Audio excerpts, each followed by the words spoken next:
Assalamualaikum warahmatullahi wabarakatuh. Perkenalkan, nama saya Riki Setiawan bersama rekan saya Rania Nurul Hasanah. Kami dari kelas pendidikan kimia A, angkatan 2019 dari UIN Wali Songo, Semarang. Nah, di sini kami ingin menjelaskan bagaimana sih mengidentifikasi beberapa kation dan anion bila direaksikan dengan beberapa reagen, agar kalian dapat mengetahui kation ataupun anion itu masuk ke golongan mana saja. Tapi sebelum masuk materi, membahas penelitian kualitatif, kita harus paham dulu apa arti dari penelitian tersebut.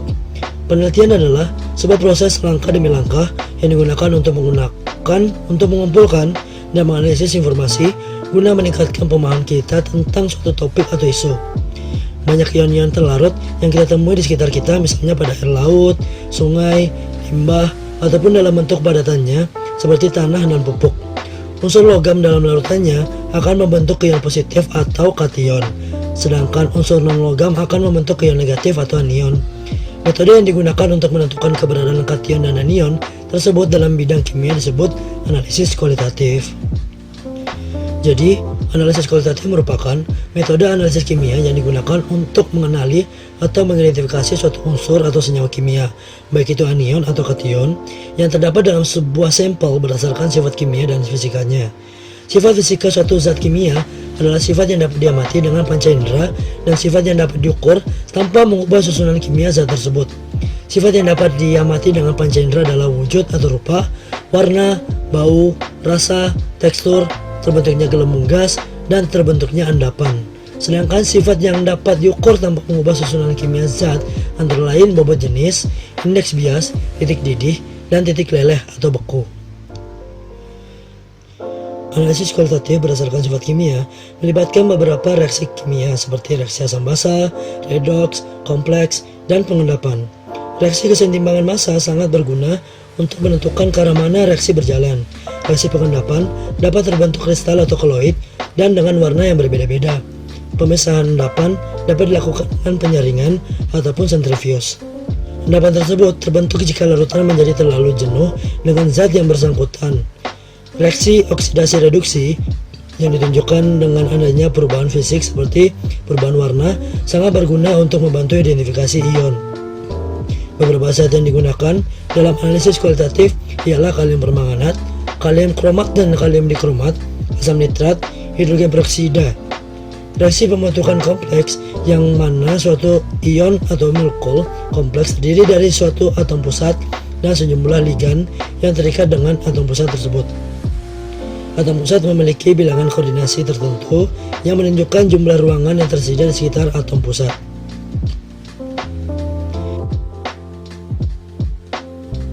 Terus, peran dari analisis ini apa sih? Ternyata dalam berbagai bidang, analisis kualitatif sangat berguna baik di bidang kedokteran. Contohnya, untuk menentukan berbagai unsur atau senyawa dalam sampel seperti darah, urin, rambut, tulang, dan sebagainya. Dalam bidang pertanian juga, yakni untuk komposisi pupuk yang tepat sehingga tumbuhan menghasilkan panen seperti yang diharapkan.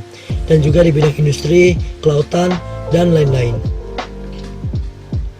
Oke, tidak perlu berlama-lama karena di sini kami langsung ke poin pertama saja, yaitu bagaimana mengidentifikasi anion dengan analisis kualitatif yang akan dijelaskan oleh rekan saya Rania Nurul Hasanah. Di sini saya akan menjelaskan tentang anion. Bisa dilihat senyawa yang merupakan anion ada 18. Uji identifikasi untuk mengetahui keberadaan anion itu berdasarkan sifat fisika seperti warna, bau, terbentuknya gas, dan kelarutannya. Pada umumnya, anion digolongkan menjadi 3, yaitu golongan yang pertama golongan sulfat. Anion ini mengendap dengan Ba2+ dalam suasana basah. Maka dari itu, untuk memisahkan mengidentifikasi bisa dilakukan dengan cara penambahan BaCl2 yang termasuk dalam golongan sulfat antara lain karbonat, bikarbonat, sulfit, tiosulfat, sulfat, borat, fosfat, kromat, dan dikromat. Golongan yang kedua yaitu golongan halida. Anion ini mengendap dengan Ag+ dalam suasana asam yang merupakan golongan ini antara lain sulfit, sulfida, klorida, bromida, iodida, dan ridanida. Yang ketiga yaitu golongan nitrat.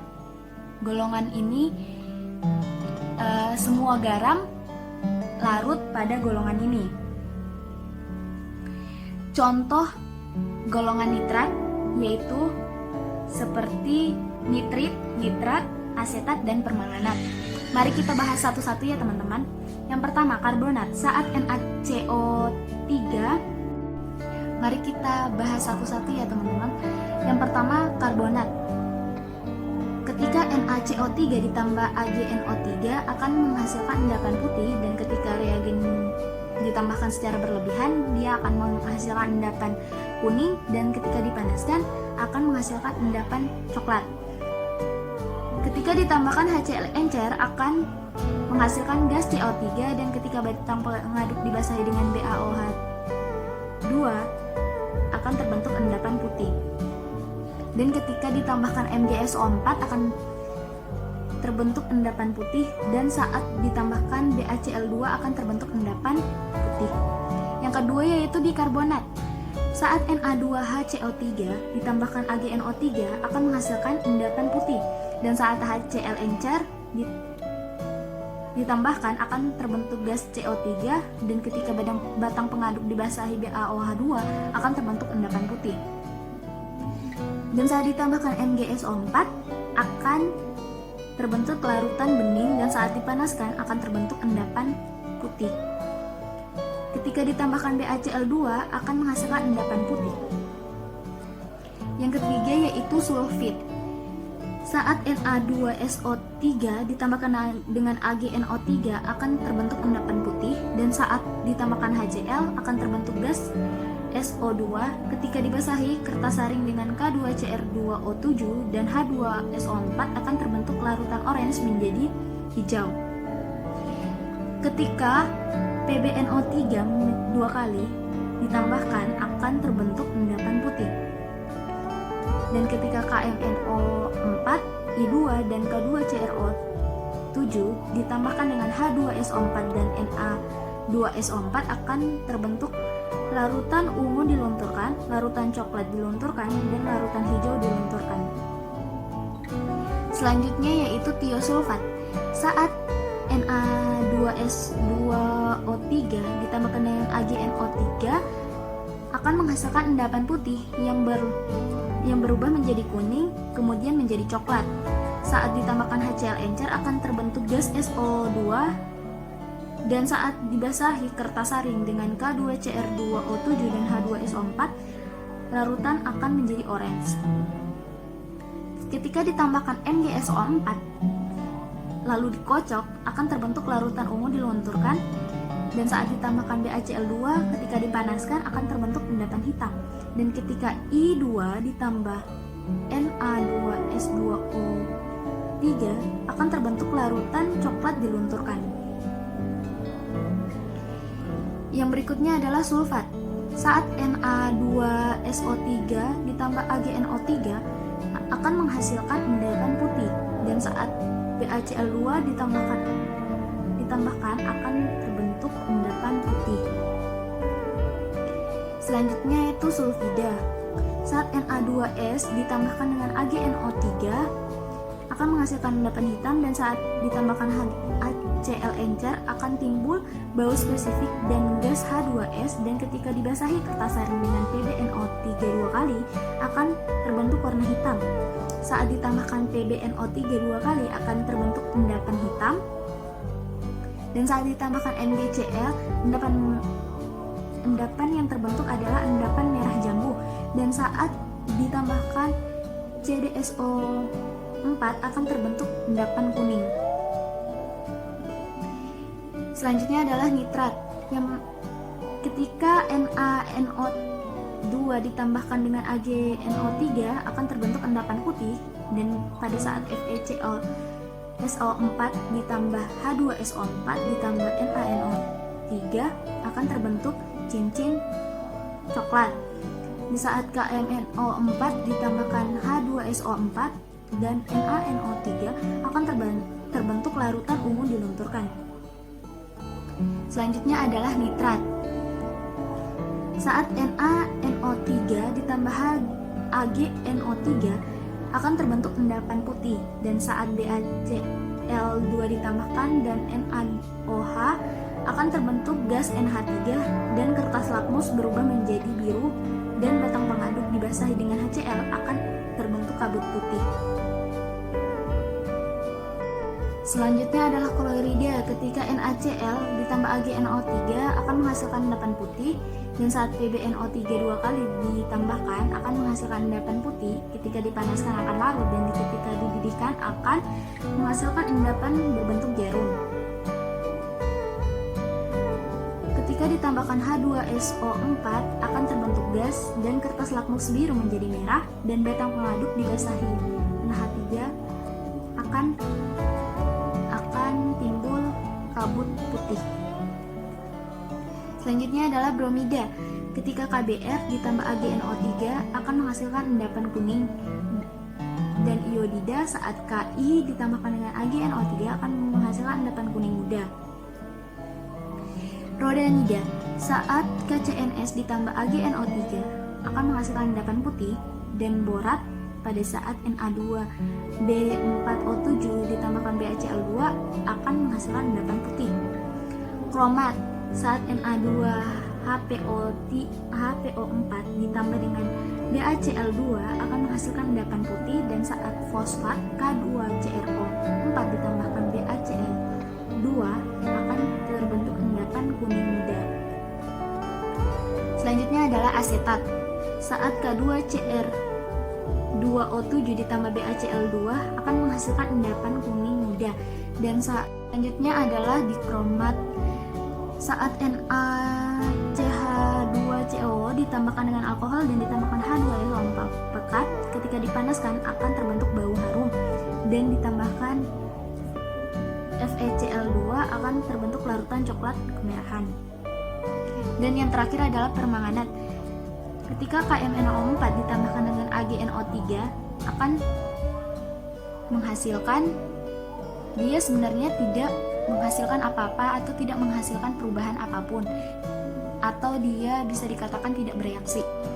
Dan ketika KMnO4 ditambahkan KOH pekat akan menghasilkan warna hijau, dan ketika ditambah air dan H2SO4 akan menghasilkan warna ungu. Pada saat ditambahkan H2SO4 encer dan H2O2 akan menghasilkan warna ungu dilunturkan. Ketika ditambahkan H2SO4 encer ditambahkan NaNO3 akan menghasilkan warna ungu dilunturkan, dan ketika ditambahkan H2SO4 encer ditambah FeSO4 akan menghasilkan warna ungu dilunturkan, dan ketika ditambah H2SO4 encer ditambah H2C2O4 ketika dipanaskan akan menghasilkan warna ungu dilunturkan juga. Kita masuk ke materi saya, yaitu mengidentifikasi kation.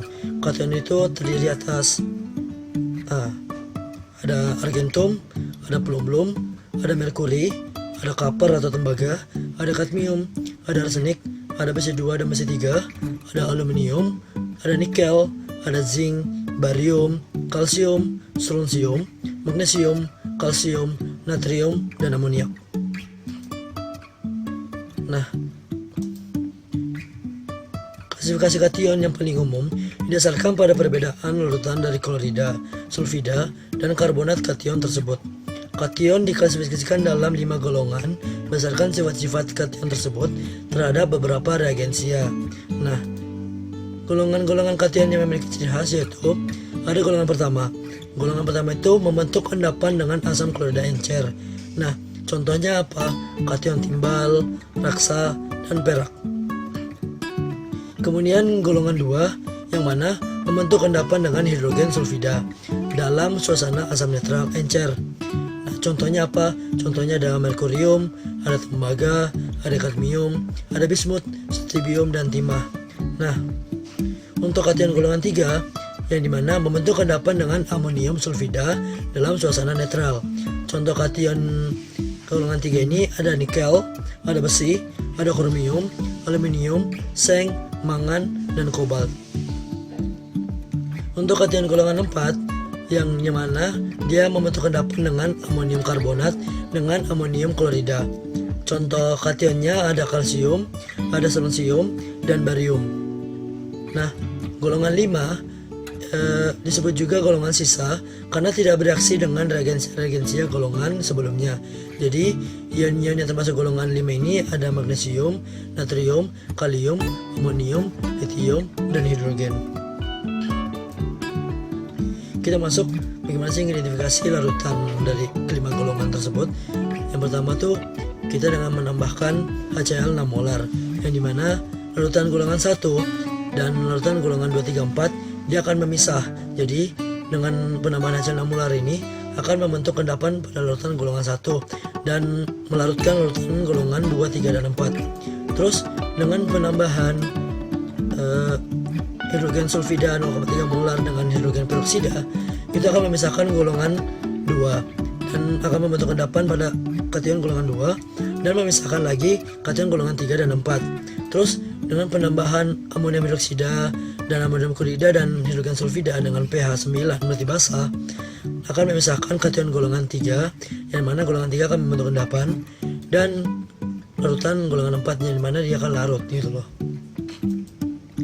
Terus kita masuk ke golongan 1, yang mana pada saat penambahan HCl 6 molar akan mengendapkan kation Ag yang membentuk HgCl, Hg2Cl2, dan PbCl, di mana warna endapan putih.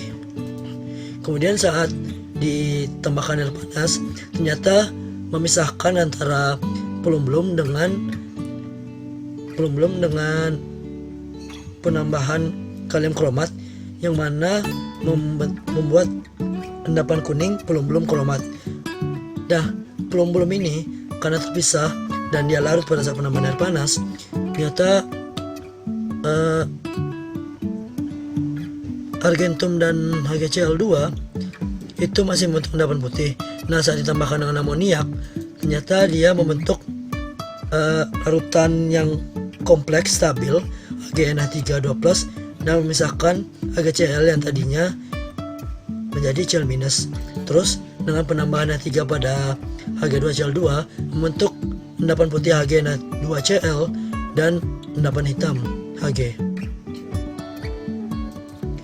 Terus kita masuk ke golongan 2, 3, dan 4, yang dimana golongan 2 pasti akan mengendap bila ditambahkan dengan hidrogen sulfida 0,3 molar dan hidrogen peroksida, yang mana golongan 2 antara lain pelumblum, koper atau tembaga, kadmium, bismut, Hg, As, Sn, dan Sb3+. Dan golongan 3 dan 4 akan larut.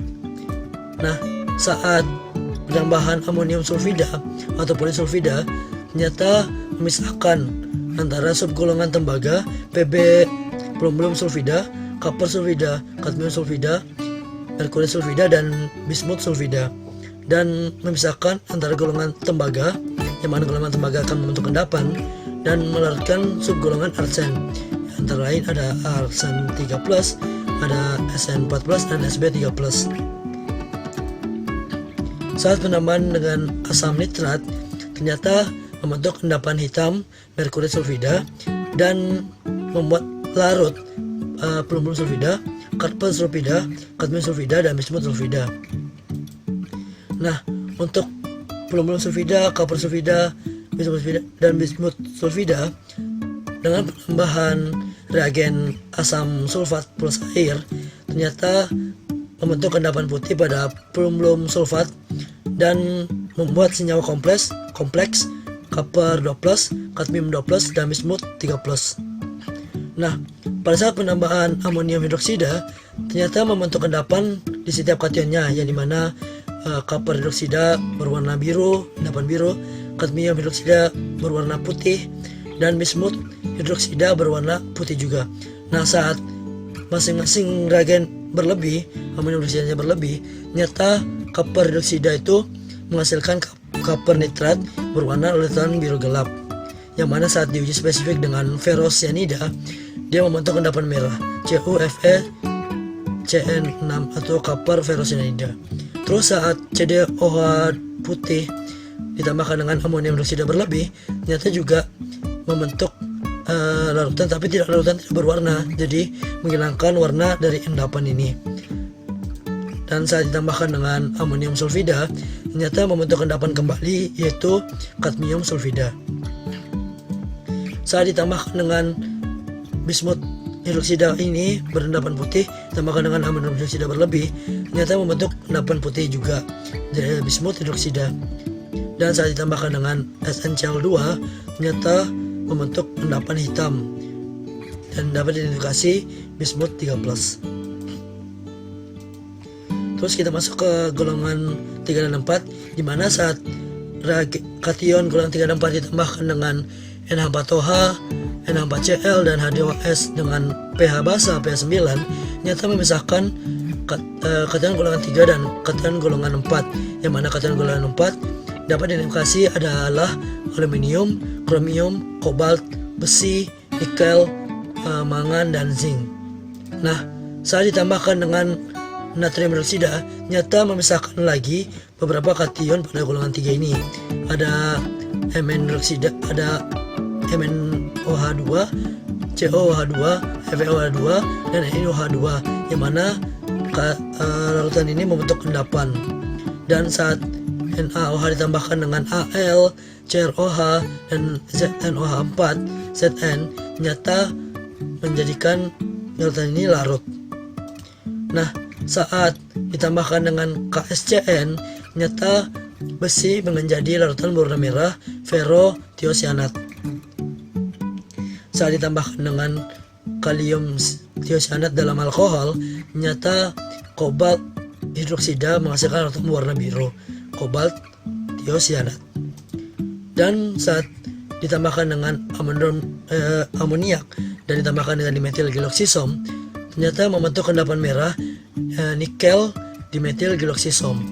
Dan saat ditambahkan dengan natrium bismut, nyata mangan menghasilkan mangan bismut dengan larutan berwarna ungu. Nah, untuk mengidentifikasi aluminium hidroksida, kromium hidroksida, dan Zn hidroksida, nyata dengan direaksikan dengan asam nitrat, ternyata menghasilkan larutan berwarna jingga kromat. Dan saat ditambahkan dengan barium klorida, ternyata larutan kromat ini menjadi endapan kuning barium kromat. Nah, saat aluminium ditambahkan dengan asam nitrat dan NH4OH, ternyata membentuk endapan putih aluminium 3+. Dan saat asam nitrat ditambahkan asam nitrat yang diidentifikasi dengan dimetil karbazon atau kertas ditizon, ternyata membentuk warna merah keunguan zinc. Kemudian kita masuk ke golongan 4 yang sisanya hanya jadi ada barium, ada kalsium, ada magnesium, natrium, kalium, dan amoniak. Nah, pada saat ditambahkan dengan amonium sulfat, ternyata membentuk endapan putih pada barium menjadi barium sulfat dan tetap melarutkan kalsium, magnesium, natrium, kalium, dan amoniak yang tidak bereaksi dengan amonium sulfat. Nah, endapan putih ini pada saat diuji nyala ternyata bisa menghasilkan hijau kekuningan dan dapat diindikasi bahwa hijau kekuningan ini itu adalah barium. Kemudian ada penambahan dengan amonium CaN4C2O4 dalam suasana basah menghasilkan endapan putih kalsium CaC2O4 dan melarutkan Mg, Na, kalium, dan amoniak. Saat ditambahkan dengan natrium Na2HPO4, ternyata membentuk endapan putih magnesium NH4PO4. Dan kita dapat mengidentifikasi bagaimana sih mengidentifikasi natrium, kalium, dan NH4. Dan saat ditambahkan dengan natrium hidroksida, ternyata endapan putih MgN4PO4 menghasilkan endapan putih yang sama MgOH2, yang dimana saat ditambahkan dengan magneson 1 atau 2 menghasilkan endapan biru dan dapat diindikasi bahwa endapan biru tersebut adalah Mg2+. Nah, untuk mengidentifikasi natrium, kalium, dan amoniak dilakukan dengan uji nyala dan dipanaskan dengan NaOH 6 molar. Untuk uji nyala sendiri didapatkan hasil bahwa nyala kuning pada Na+ dan nyala merah kuning pada K+. Nah, pada saat nyala kuning ini ditambahkan dengan seng uranil asetat menghasilkan endapan kuning NaZnUO2C3H3O2 9 dan dapat diindikasi bahwa endapan kuning itu adalah natrium. Pada saat ditambahkan dengan natrium heksatrikobaltat 3 kali maka menghasilkan endapan kuning kalium NaCONO2 6 yang mana endapan kuning itu dapat kita identifikasi bahwa itu adalah kalium. Nah, pada saat amoniak dipanaskan dengan NaOH 6 molar ditimbul bau gas amonia dan dimana berarti bau gas amonia itu adalah NH4+. Nah, sekian dari kami. Terima kasih atas perhatiannya. Lebih kurangnya mohon dimaafkan. Wassalamualaikum warahmatullahi wabarakatuh.